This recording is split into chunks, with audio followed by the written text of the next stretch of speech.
Hi, everybody. This is Angela O'Neill from Outrageous 8 Records. And we've been doing a series of Zooms and talking to the people who worked on this, if you can see my t-shirt, Paul Litteral's record called Legacy.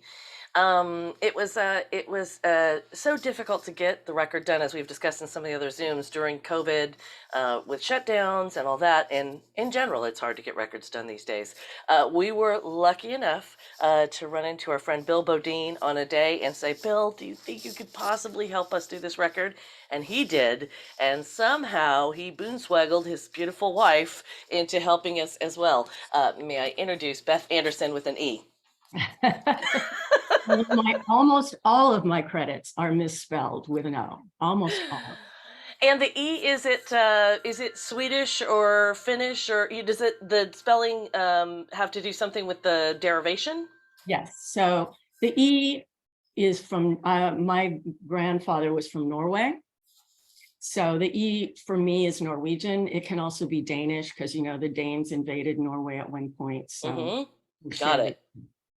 Okay, yeah, I figured as I was looking at the other Andersons, I knew my one friend is Swedish and his name is Egeland, and Egeland is spelled a lot differently from different areas in Scandinavia. So, well, welcome. Thank you so much for joining me today. We finished this record and it was released this Monday of this week. Here is this beauty right here. And I know. Sound fantastic on this. Oh my gosh.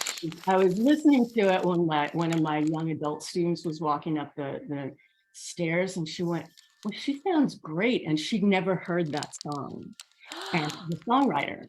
And so I was telling her about it, and I love that song so much. And when it came out, I used to sit I'm a terrible piano player, but I would sit at the piano and play and sing that song because I loved it so much, and it's so fun to sing. And Billy was just a little guy, my son, really small, and he came into the room and he was mesmerized. And it's like, that's so beautiful. It was just like it touched a really small kid. Yeah. It's an amazing piece. And that guy, Mike Reed, was a very prolific Nashville writer, a lot of great songs. Yes, yes. It is just it is that, and you're a songwriter as well. So this is something that you can really speak to. But I only know kind of on an intuitive level how amazing it is when there's something about the music that dovetails perfectly with the subject matter of the song. I don't know what that chemistry is. I don't know what that alchemy is, but somehow or another, something with the chord changes lead perfectly with what the subject matter of the song is. I think that's the case with, we're talking about I Can't Make You Love Me, which also, you're a vocal teacher, and Beth teaches vocals at her home studio, and one of her students came up and said, I've never heard that song before. And Bonnie Raitt, of course, just won a Grammy, and everyone was like, Bonnie Raitt, I mean, oh yeah, and we're wishing her well. I know she's having some health issues right now, so sending much love out to Bonnie right now. And so it was so hard to kind of figure out what to do on this record because it was a solo trumpet record, and we were lucky enough to have Bill, who played bass and was an amazing musician from like all of us, started very young, and also plays trumpet, and so he has a special kind of, I think, information and or input as a trumpet player to Paul's kind of what we're trying to do with this record. How did you end up getting into music? Did you also start like we did in elementary school? No, I started when I was 3. Pre-K. What was your first instrument? My dad was a minister, and Oh. so we typically lived, next to the church, and they were having whatever mother-daughter banquet or something, and they didn't have any entertainment. Now, it was this little 3-year-old girl that said, I'll do it, Dad. No fear when you're that age, right? No, so I marched up there and sang, hi, neighbor, hi. Oh my And gosh. I used to sit on the stairs of that church, I remember too, and just make up songs just because it's fun. Yeah.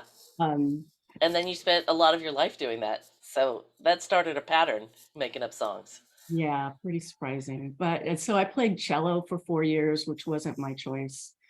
But And then they had me playing organ because I hated the cello, which isn't stupid because it's so beautiful, right? But Hmm. singer's got to sing, and cello and piano. Yeah. So, I always dabbled at piano, but I'm really horrific piano player, but my students have to put up with it.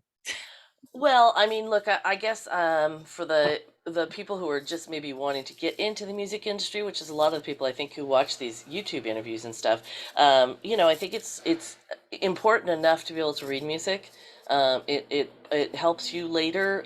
It's a language just like anything else. In fact, it supersedes language. You could be working with a person who's French and not understand a word of French and still be able to read that music together, which isn't something that people talk about very much. But I play the oboe for 20 years, and I learned to love it because it's such a little freak instrument.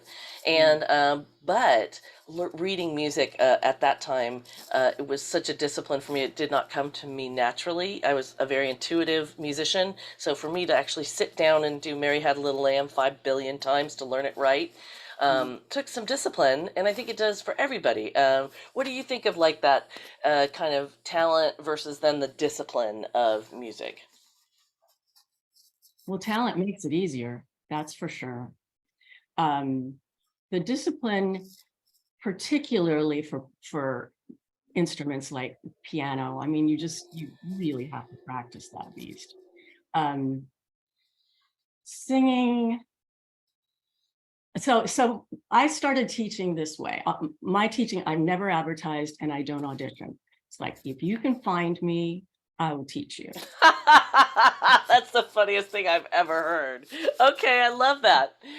Kind of the story of my life. But so what my friend John Rangel, who's a fantastic jazz pianist, who's now living in Santa Fe and running a program there, was a local teacher. And so his students who didn't really want to play piano, they really wanted to sing, he started sending them to me. And I was still working a lot. I've done really just hundreds of sessions. I'm a studio singer primarily. And so I was kind of dabbling in it and teaching what I knew. And I'm telling you this because it applies to what you're asking about. Yeah, discipline. And I found over the years that if someone played piano for 6 months, it makes a big difference. Oh, that's interesting.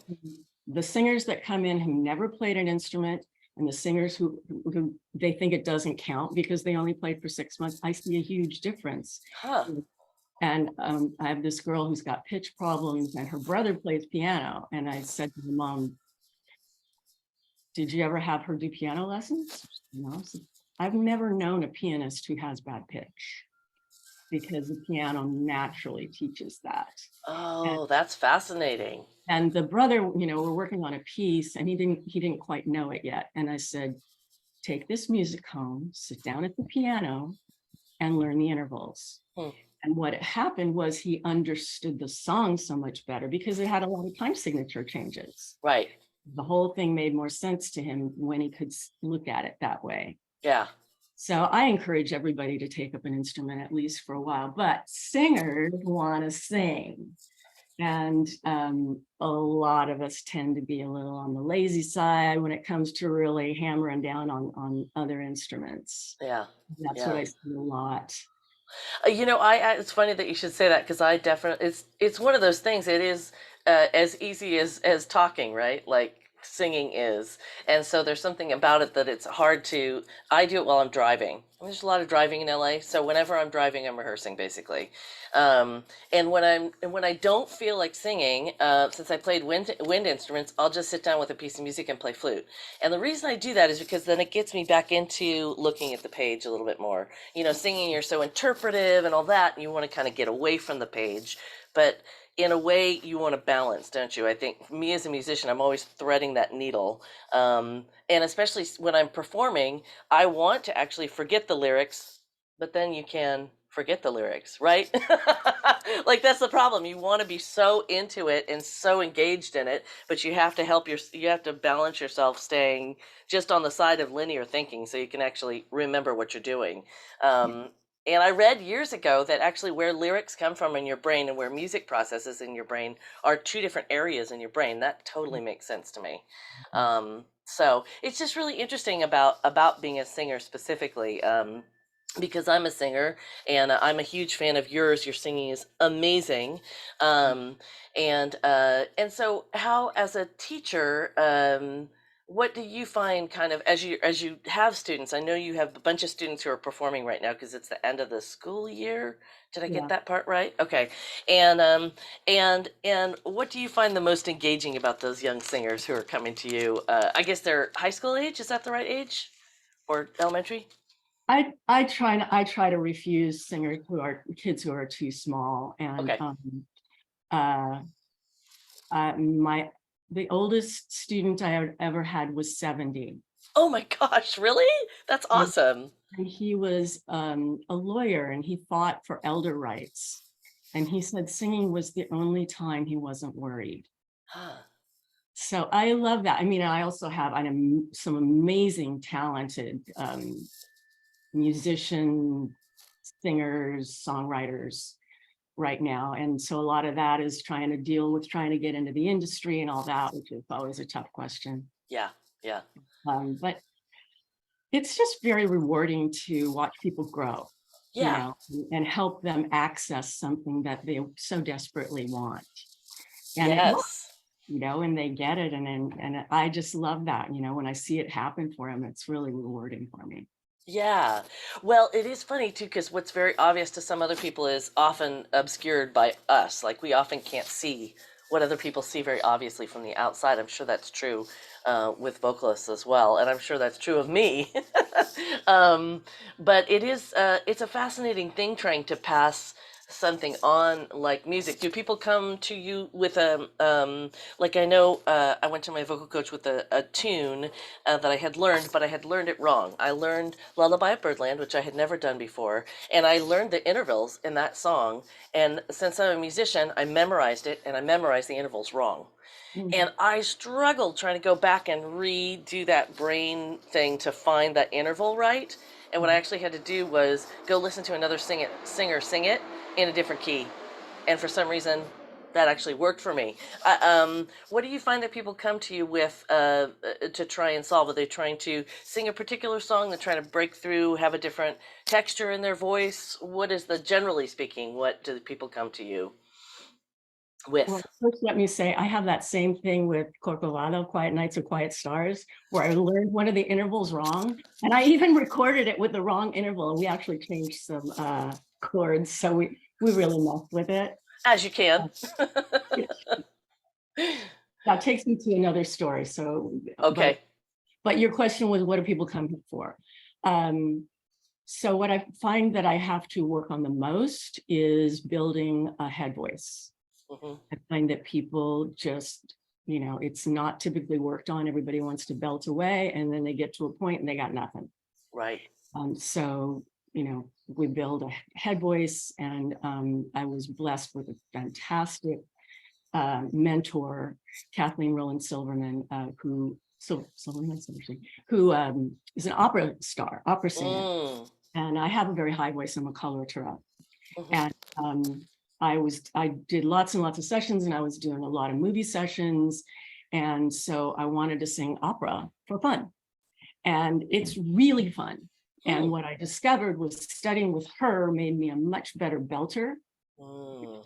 But it's the things that I learned from her, that she learned from Judith Natalucci in New York, are a lot of the tools that I use. And it's very body-based. I really teach, Mm. that it's not just here, using your whole body to get those big belt notes. So yeah, so they come usually because they need to belt higher for whatever thing. And sometimes I'm like, oh my God, these kids shouldn't be singing these notes, but here we go. Yeah. And most of them don't have a decent head voice. Yeah. Sometimes people come in singing through their nose. That's something I've had to correct a lot. And expression, that's the Right. hardest thing to teach them, expression. Yeah. Yeah, for sure. Okay, so go back to your story about changing chords on. Oh, I was actually going to segue to something not teaching. Is it too soon, or you want to do that? No, go for it. Just talking about Quiet Nights of Quiet Stars reminded me that of a session that I was doing, and it was for the movie Rio with the Okay. great composer John Powell. And my dear friend Saida Garrett had written songs on the movie, and our friends Sergio and Cristina Mendez were writers on that. And so I showed up to do this session because I was working for John Powell a lot at that time through my friend Dee Dee Lehman Boddicker. Excuse me. And so I show up, we're doing the session, da da da. And then they go, okay, now we're going to do Mashkanada. I'm like, okay, of course I know Mashkanada, but I never did Mashkanada. Uh-oh. You mentioned that we're going to be singing in Portuguese today. Oh my with goodness. Portuguese people. But, you know, Gracinha was there. She's a fantastic singer and, you know, lovely people. And I don't know if you've ever heard her sing Brazilian music, but it's luscious. I'll have to check it out. I don't think I have. Anyway, so Gracinha was there, and so she's used to coaching people Mashkanada, and we did it, but you know, stuff like that happens. Right. You do session work, you never know what you're walking into. Mm-hmm. That is funny. Yeah, I was talking to you earlier before we started on the Zoom, and people may not know that you, as in addition to the teaching and the session work and all of that, you wrote tunes that then were placed in movies. Speaking about movies, that's what reminded me about it. I saw that you wrote lyrics for a tune on Scarface, Never Ending Story. I didn't write any lyrics on Never Ending Story. Oh. I wrote lyrics on one song with that was a Giorgio song. I don't remember that was in Scarface. Okay. But I sang a lot on Scarface. Oh, okay. At that time, I was working for Giorgio Moroder like almost every day. Wow. We were always up there because he was cranking out so many movies. Yeah. And I happened to have, you know, networked my way in there. And so we were just there all the time, cranking out all this stuff. And that's when Never Ending Story happened. And that's when Scarface, and I'm all over that movie. And wow. It's funny because it came up earlier with a student who was recently with Al Pacino, and she said, you know, I've never seen Scarface. So wow. I said, it's funny because so when you see it, you know, you're going to hear my voice.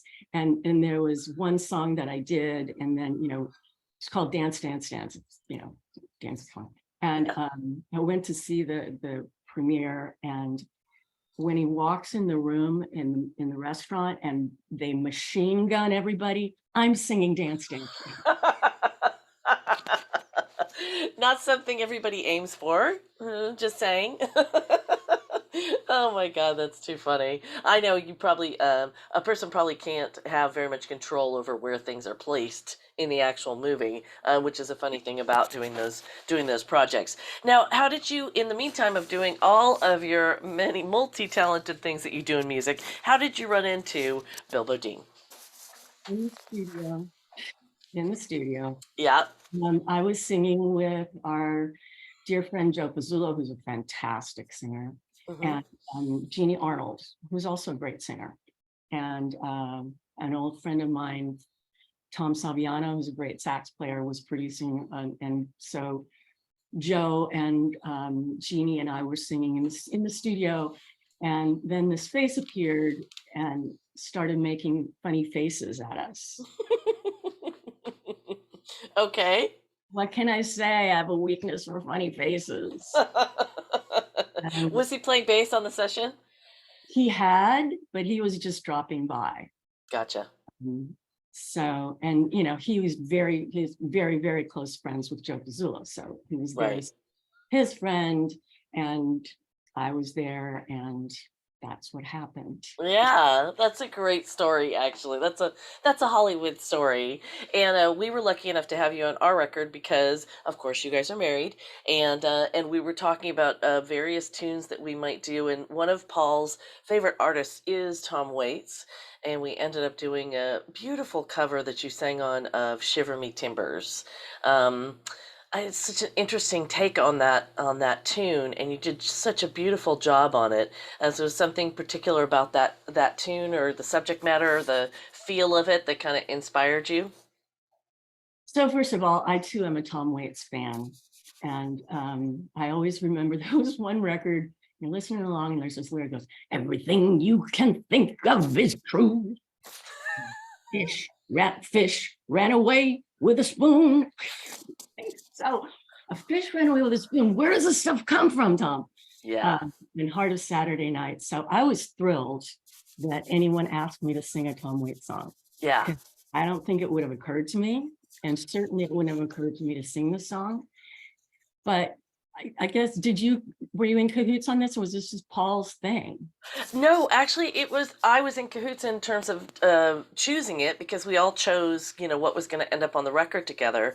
But I just thought it had such an amazing feel and the nuance of it. Like you said, it's a weird storytelling thing that he does. It's almost like a movie song. Like it brings images for me. Everything that he writes does, Yeah. and this one.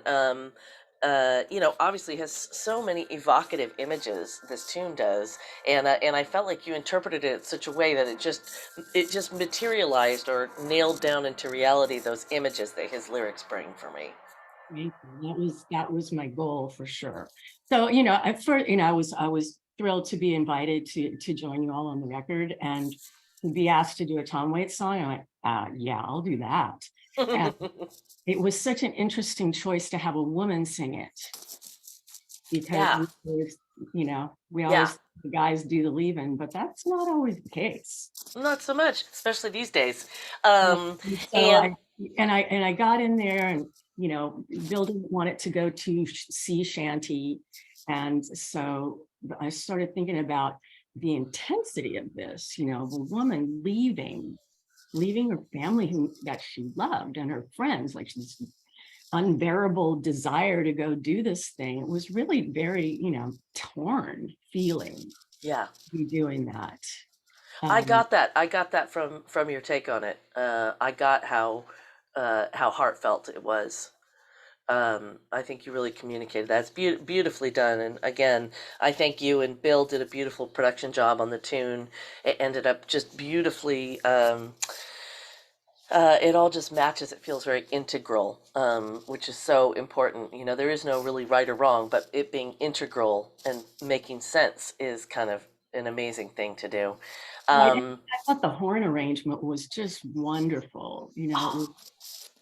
To take that song into horns was really, really interesting. Crazy. And the folks who are watching this might not know that it's you and Bill, and then you have a son who I call Chill, but whose name is I William love that you Bodine. call him Chill. It's such a great name for him.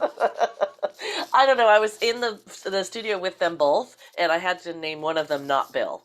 And we talked, and Billy and I ended up talking about like, his desire is to want to be chill, and his email is be chill, right? And so I was like, well, I'm just going to call you Chill. He was like, all right. So it just kind of stuck. But he's also an amazing musician. He engineered much of this record, more than half of it, and mixed it. Did a beautiful job on this. Sang some backgrounds on this. Played some organ on it. Speaking of being a great piano player, he's a beautiful piano player. Um, how do you feel being the mom of an amazing musician? you know, uh, it's always been there in him, we had a two-bedroom house and a studio in the dining room, and I had a toddler. Right. So, we're in this tiny house with a studio. So he literally grew up around it, but it's also very innate in him. And he could always hear stuff. We started him on piano and when he was in kindergarten, which I think is the perfect age because their hands are just big enough. And the first 6 months, he took off. It's just like, wow. But he wanted to be a regular kid and just out there playing baseball with his friends. And Yeah. we were the only parents that did the egg timer, like, you gotta practice. Yeah. But he's got great skills, and that's what makes him such a good engineer. Yes, his ears are just so, I mean, it's unbelievable what he picks up. And what I find really interesting about Chill to me is he gets content. Mhm. he gets emotional content, and he is able to use his tremendous skills as an engineer, the technical aspects of it, to enhance content. And I think that's a really unbelievably interesting skill. It's not something that I find in everybody that I work with, and and I think it's partly because he's a musician. He is such a heartfelt person, so he really brings that to everything that he does. So And an he's also amazing, a songwriter, you know, so yes, he, yeah, I love working with engineers like Billy, who I don't have to use too many words. yeah. You know, he knows he knows what you want to fix, you know, because he heard it too. Hmm. He knows where to go to get that because he heard it as it went by, you know. So I really enjoy working with him. Yeah, it was amazing to have all three of you basically working on this project, and you also have done some projects recently. You did a project called if people want to hear other projects of yours that are streaming on streaming platforms and stuff, there was a project called Stella Nova that we were talking about earlier. Yeah. What Tell us about that project? What style of music is that, and all that good stuff? So in all honesty, it's not really very recent, but I think it's still good. Um, and I believe that. So I worked with a friend of mine named John Adair, who's a very, very talented musician and producer. And I just, you know, it kind of started, I was driving over Sepulveda Pass and I heard Jobim singing How Insensitive live with just a guitar and him. Mm-hmm. And there was not a sound. It was live, it was a big audience. There was not a sound in the room, but just him. And it was so moving because it's a simple song, right? How Yeah, insensitive. yeah. But the way he sang it, I felt it so much. And so then I had this idea, you know, of a woman who, you know, has a difficult life, you know, the classic kind of single mom kind of thing. And the way she gets through it is she has these fantasies that she's dancing with Jobim. Hmm. And so I went to my friend and said, you know, I have this idea. I mean, I know a lot of people and would you want to work on this? And so we started writing together and I had just had a lot of song ideas at that time. But I can't do it by myself. You know, I don't have all those skills and Yeah, I got don't all either. those skills and just a wonderful, lovely guy to be around and to work with. And so we had a blast doing that. I mean, making the records so hard, so easy, so fun, but then trying to sell it, that's not my forte. It's a tough Um, road. it's tough. Um, but it's still out there for people to listen to. We have some remarkable players on there. Hmm. Um, we did a couple, I got to do a couple, I've been blessed with a lot of great sessions, but this one was my music. And we had Peter Erskine, Mike Miller, and the great Dave Carpenter. Wow. About 4 years after that, and he was playing upright. And so it's a jazz pop. It's a pop jazz thing. Okay. It's you know what everything you're not supposed to do is what we did. I like that. And why Well, not? we followed the songs where they led us. But so I got to do these sessions. You know, I mean, was doing the session with those three players, and I kind of felt like, is this really happening? I Right. don't deserve these guys. Gary Grant played, Bissonette played, and we also did another piece. My friend Pete Andersen, who's a fantastic guitar player, because I've also done a lot of country stuff, a lot of White Yoakam and stuff. And Hmm. we have another piece on YouTube that is our take on Times They Are Changing. Mm. That's not jazz at all. That's a whole other thing. Yeah. But the Stella Nova record is a pop jazz kind of deal, and just what we were feeling at the time. Hmm. Oh, it sounds amazing. I can't wait to get my hands on that one and have a listen. So Stella Nova is still on it's on Spotify and it's on Apple Music, and it's a lot. So it is. They're all originals, or they're Well, no, interpretations of standard. there's one that's we did Corcovado. We did Quiet Nights of Quiet Oh, Storm. okay, So gotcha. just But the rest of them, it's all you wrote basically, or you wrote with team members. oh, and Robin Ford played on one of the songs too. Oh, cool, Yeah, awesome. Yeah. Great.